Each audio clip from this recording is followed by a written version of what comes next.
해석이 나옵니다. 갑은 을 소유의 X 토지를 임차하여 사용하던 중 이를 매수하기로는 을과 합의하였으나, 그러니까 지금 X 토지를 을이 이제 소유자고요. 소유자고 갑이 임차인인데, 이 임차인이 아유 이거 사야겠다 해가지고 매매 계약을 체결한 거죠. 지금 보니까요. 그래서 을과 합의를 했습니다. 이거에 대해서 매매를 한다는 것을, X 토지에 대해서 매매한다는 걸 합의를 해서 X 토지에 대해서 매매 계약이 성립한 거죠. 근데 계약서에 Y 토지로 기재를 했네요. 이게 어떻게 된 거죠? 우리가 그러면 계약이 Y 토지에 대해서 성립하냐, X 토지에 대해서 성립하냐? 이게 무슨 얘기죠? 당사자가 합의를 했죠. 그러면 잘못된 표시도 오표시라고 하죠. 오표시. Y 토지라고 계약서에 썼지만 오표시인데 당사자 사이에 X 토지에서 합의를 했으면 오표시도 무해하다. 무해하다는 게 무슨 얘기죠? X 토지에서 매매 계약이 성립된다는 얘기입니다. 예, 아시겠죠? 그래서 X 토지에서 계약이 성립한 상황이에요. 오표시 무해워지. 이게 어떤 해석이죠? 당사자의 의사를 중요시하는 자연적 해석의 하나입니다. 자연적 해석. 해석 방법이 자연적 해석이 있고 규범적 해석이 있고 보충적 해석이 있는데, 자연적 해석은 표의자의 의사를 중요시하는 해석이고, 규범적 해석은 상대방의 입장에서 해석하는 방법이고, 보충적 해석은 자연적 해석과 이 규범적을 해석을 한 이후에도 법률적인 공백이 있었을 때 그 법률적인 공백을 메꾸는 해석을 보충적 해석이라고 합니다. 그래서 설명이 다 끝났어요. 매매계약은 X토지의 유효에 성립한다. 바로 답이 나왔네요. X토지죠? 오표시 무효원칙. 사실 읽어볼 필요는 없어요. 밑에는 이 정도 딱 알았으면. 근데 한번 봅시다. Y토지에 대해 성립하는 거 아니죠? X토지에 대해 성립합니다. 그래서 X토지에 대해서 매매 성립하지만, 성립한다는 건 맞네요. 당사자는 착오를 이루어 취소할 수 있다. 왜 갑자기 계약이 성립했는데 무슨 취소를 해요? 그러니까 이 착오라고 하는 것은, 우리가 착오라고 하는 것은 의사와 표시가 일치를 하지 않는데 이 표의자가 이것을 인지를 못한 것을 착오라고 합니다. 착오의 개념이죠. 근데 우리가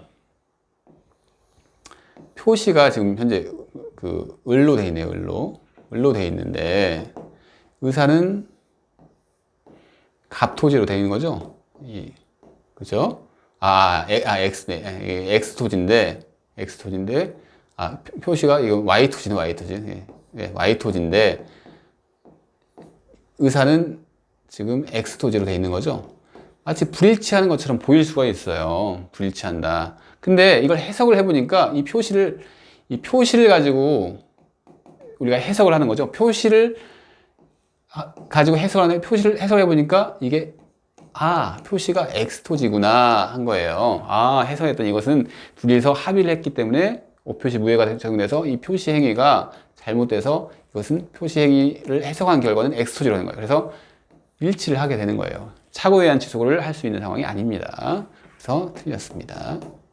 그리고 Y토지에 대해서 매매계약의 성립을 하지만, 이거 바로 틀렸죠? X토지에 대해서 성립합니다. 당사자, 뒤에는 읽어볼 필요는 없고요. 성립도 안 했는데 무슨 착오 취소가 얘기를 나옵니까? 그죠? X와 Y 어느 토지에 대해서도 매매계약이 아니죠? X토지에서 매매계약이 성립합니다. 그래서 답은 1번 되겠습니다. 예, 이제 의사표시 파트가 나오네요. 예, 의사표시 파트 들어가기 전에 잠깐만 대략적인 내용을 한번 전체 설명해 보겠습니다. 의사표시 보면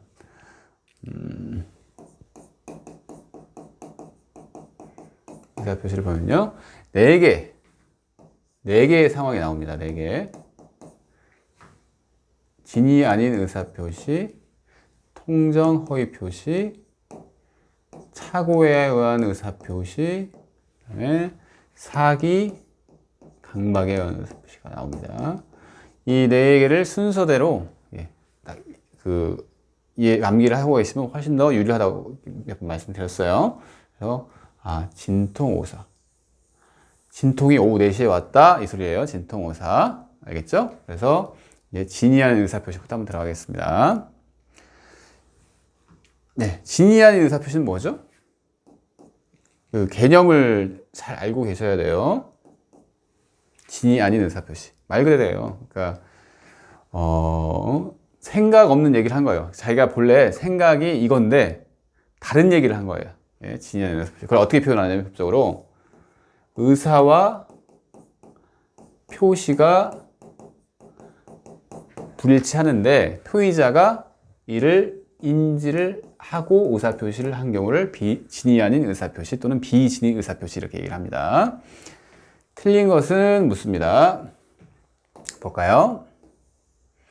진이란 특정한 내용의 의사표시를 하고자 하는 표의자의 생각을 말하는 것이지 표의자가 진정으로 마음속에서 바라는 상을 뜻하는 것은 아니다. 이런 지문이 나왔습니다. 이게 무슨 얘기냐면 그 사직서를 한번 생각해 보시죠. 사직서를 제출을 해요. 사직의 의사표시를 얘기를 하는 거죠. 사직의 의사표시를 표시 얘기를 한 겁니다. 사직 표시를 했어요. 근데 내심 희망사항은 뭐냐면 정말 사직을 하고 싶은 생각은 이만큼도 없어요. 근데 이게 최선이라고 생각을 해가지고 지금 우리 지금 회사 상황에서는 어쩔 수가 없겠다 하면서 사직의 마음을 먹은 거죠. 이걸 효과의사라고 하는 거고요. 사직의 마음을 먹었어요. 최선이구나 이게. 그 다음에 사직서를 제출합니다. 이게 표시죠. 근데 이 사람은 사직하고 싶은 마음은 이만큼 넣었어요. 이 희망사항을 효과의사라고 할 수 있다는 것은 아니란 얘기죠. 그래서 이 해설에 보면 다른 판례를 얘기 들었는데 똑같은 얘기입니다. 그 강제로 빼앗긴다는 것이 표의자의 본심 잠들 뺏긴 거구나. 이것은 난 뺏기기 싫구나. 이 소리죠. 하지만 강박에 의해서 막 증여를 하기로 했어요. 이게 어쩔 수 없는 건가 보다. 증여를 하는 게. 그래서 이게 효과의사지 뺏기지 않으려는 게 효과의사가 아니라는 얘기입니다. 그래서 1번은 맞는 얘기네요. 예, 맞습니다. 상대방이 표의자의 진이 아니면 알았을 경우에 표의자는 진을 취소할 수 있다. 그럴싸하죠. 그죠? 근데 그게 아니라 진이 아닌 의사표시는 유효가 원칙이고 상대방이 알았거나 알 수 있었을 경우에는 무효이다. 틀렸죠? 예, 넘어가겠습니다. 3번. 대리행위에 있어서 진이 아닌 의사표시인지 여부는 대리인을 표준으로 결정합니다. 무슨 얘기냐면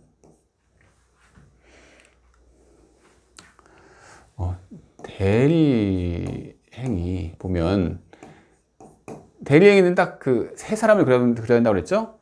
어떻게 되죠? 본인, 대리인, 상대방 그린 다음에 이 두 사람이 한 편이 되는 겁니다. 그래서 이렇게 생각해요. 서울에 사는 본인, 근데 부산에 땅이 있다.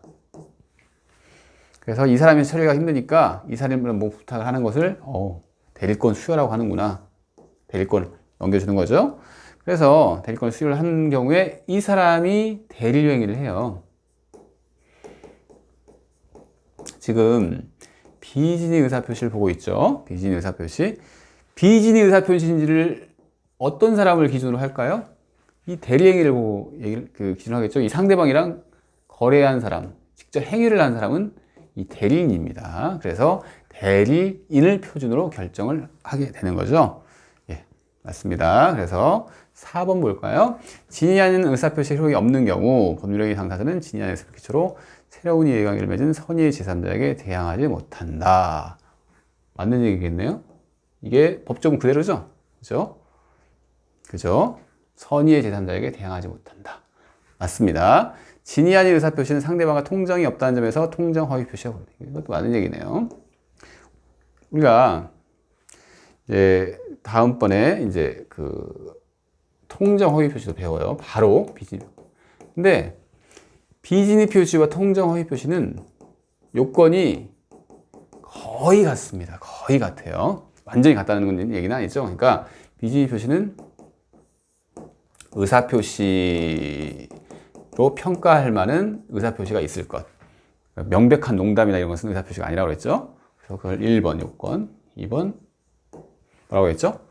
제일 중요한 거. 의사와 표시가 불일치할 것. 이게 요건이 있죠. 3번. 표의자가 이 사실을 알고 있을 것. 표의자가 의사와 표시가 일치하지 않는 걸 알고 있을 것. 이렇게 요건이에요, 이게. 근데 통정의 표시는 플러스 4번이에요. 하나만 더 있는 거예요. 상대방과 통정을 할 것. 통정을 해서 의사표시를 할 것. 통정. 그래서 완전 거의 비슷합니다. 완전히 비슷한데 통정이 없는 것만 비지의 표시에서 차이가 있는 거예요. 그래서 이 5번 문제는 그 얘기죠. 통정이 없다는 점에서 구별된다. 그래서 답은 2번입니다.